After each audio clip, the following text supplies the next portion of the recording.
The modern Chinese term Shuai Jiao refers to a wrestling art originating in northern China, particularly in the provinces of Beijing, Tianjin, and Beiding. This term is also used to describe Mongolian and Western wrestling. Although often associated with wrestling, this label can be misleading, as Shuai Jiao focuses less on simply taking down the opponent and more on throwing or sweeping them with precise techniques. Additionally, it uses loose-fitting uniforms, such as wide jackets, to aid gripping, making it resemble modern judo or jujutsu more than any other traditional Asian fighting style. However, unlike these martial arts, Shuai Jiao incorporates strikes and kicks and does not involve ground grappling.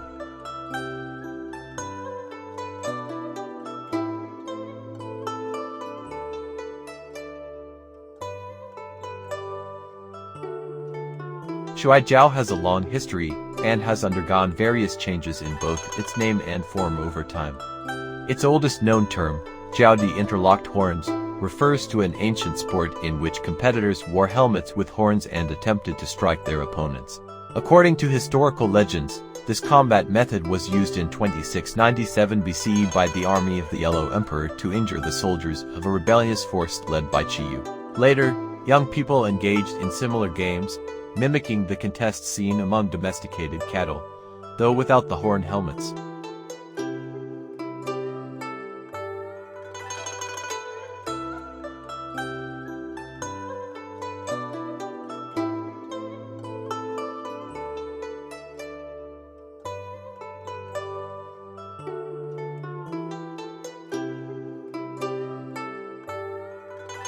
Shuai Jiao.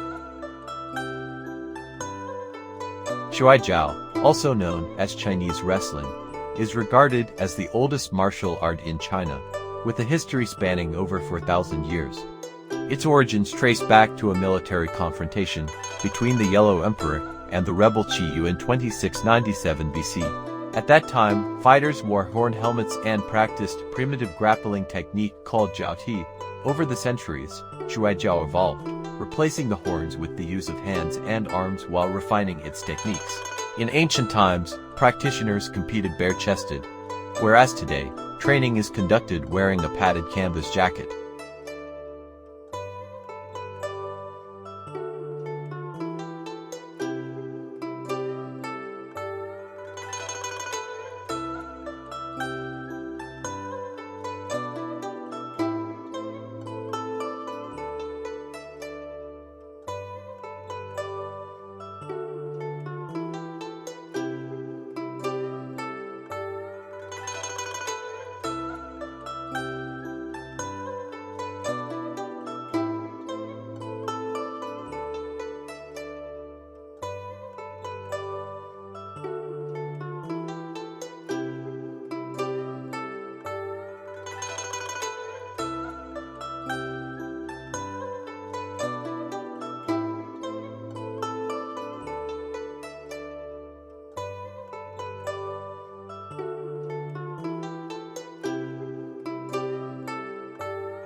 This art focuses on grasping and manipulating the opponent's muscles and bones through their clothing, rather than relying solely on grabbing the jacket or attire to execute throws.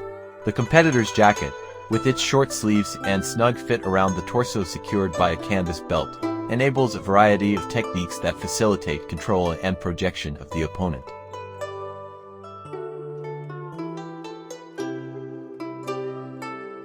A distinctive feature of this system is the use of leg grips. In Shuai Jiao, the way falls are taught differs from Judo, as a more compact position is adopted before touching the ground.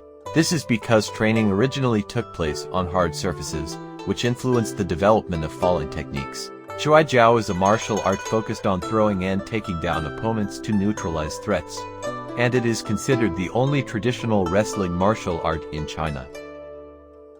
Jiaoli was first mentioned in the Classic of Rites during the Zhou dynasty.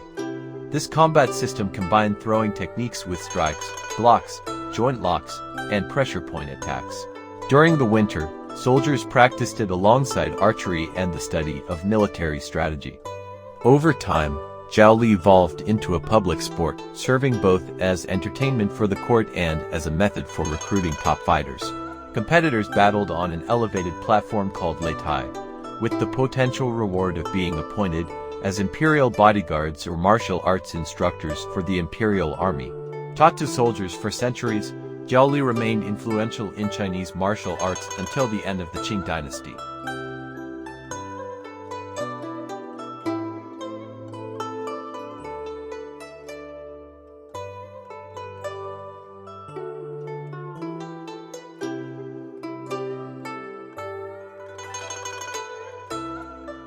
During the Qing dynasty, Manchu rulers had a deep appreciation for wrestling, which was known by various names such as Liao Jiao, Guan Jiao, Buku, and Zhuli Jiaoli. The Emperor Kangxi is credited with establishing Shanping, an institution dedicated to training wrestlers.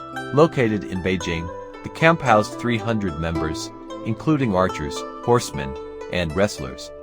It was organized into two wings, left and right, depending on their position relative to the imperial palace, with each wing led by a different commander.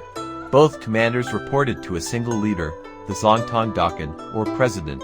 According to Yu Huan, this division was designed to encourage rivalry, ensuring that the wrestlers remained motivated and competitive. Beyond their wrestling duties, members referred to as Puhu or Buku in Manchu were also responsible for protecting the emperor and confronting tribute bearers from Central Asia. Fighters, in addition to their regular duties, could earn extra income through rewards granted by the emperor. These additional tasks included participating in banquets and accompanying the emperor on his hunting expeditions. The Mulan hunt, also known as the Mulan autumn hunt Mulan Wili, Mulan Kuxian, was a Manchu tradition named after the Manchu word Muran, referring to the hunts held during the deer mating season. During the Qing dynasty, emperors traveled to Cheng, beyond the Great Wall, to conduct this event, which served to reinforce the inner Eurasian heritage of the Manchus.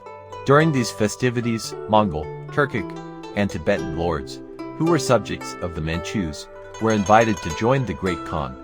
According to Zhao Yi, these hunts were frequently organized to subjugate the Mongols, instill fear and respect for imperial power, ensure their submission, and prevent any rebellious intentions.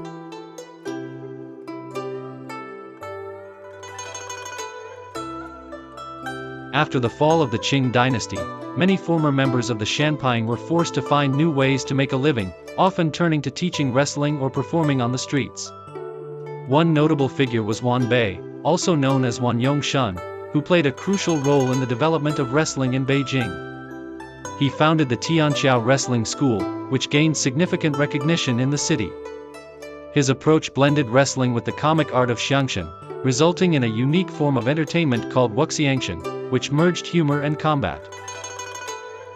Wrestling was later incorporated into the Central Guoshu Institute thanks to Ma Liang, who authored the first wrestling manual in China. In 1917, Shuai Jiao was officially formalized through the Zhonghua Xian Wushu Manual, which was published and promoted by the Education Department of the Republican government.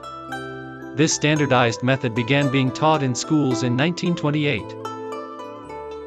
That same year, the Central Guoshu Institute adopted the term Shuai Jiao when formalizing the competition rules, leading to the first official tournament in 1935. Today, this discipline continues to be taught in military and police academies across China.